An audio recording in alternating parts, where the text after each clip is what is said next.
Every day, mining operations, chemical plants, and municipal sewage facilities generate millions of gallons of a heavy, dark mixture known as slurry. It is a thick, chaotic fluid completely choked with suspended solid waste. Disposing of this sludge presents an immediate physical problem. It is often packed with toxic elements, preventing it from being pumped into natural waterways.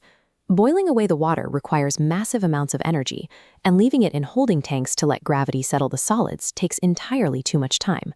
To solve this, modern industry operates under a strict mandate known as Zero Liquid Discharge, or ZLD. The objective of ZLD is to eliminate liquid waste completely by recovering all the water and isolating the dry solids for safe disposal. Accomplishing this requires a highly specialized piece of equipment, the batch filter press. Unlike a continuous sieve that constantly screens moving material, this massive steel structure processes the waste in discrete, heavily pressurized cycles. Achieving zero liquid discharge at this scale is not a matter of delicate chemistry. It requires applying intense, repeating mechanical force to physically tear the liquids and solids apart. That physical separation begins at the exterior frame of the machine, starting with the hydraulic closing system. A heavy-duty hydraulic cylinder drives forward, applying up to 400 bar of pressure to smash a long series of cloth-lined plates tightly together. This extreme compression creates a row of perfectly sealed, recessed chambers running the entire length of the machine. Once the lock is established, the injection phase begins. Feed pumps force the heavy slurry into the center ports of these plates, causing the internal pressure to steadily rise. This animated diagram illustrates Darcy's law. A severe pressure difference between the chamber's interior and the outside environment creates the mechanical driving force. Pushed to the limit, liquid escapes outward, squeezing through the microscopic pores of the filter cloth. The clear liquid, now officially referred to as filtrate, safely exits the machine through a network of collection channels, while the solid particles are trapped inside the sealed chambers. During this first half of the cycle, separation relies entirely on overriding the fluid's natural resistance with sheer, unyielding mechanical pressure. But as we look closely at the internal environment of the chamber, the dynamics change. The sealed space is rapidly filling with those trapped solids. Here, the accumulated waste becomes a highly efficient secondary filter of its own.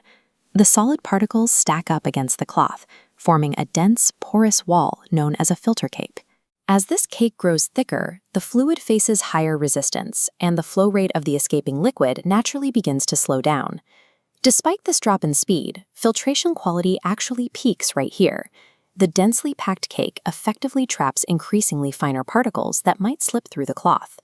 With the solids isolated, the press faces one final hurdle, removing the residual moisture still trapped deep inside the thick cake. To handle this, modern systems shift gears into a membrane squeezing phase.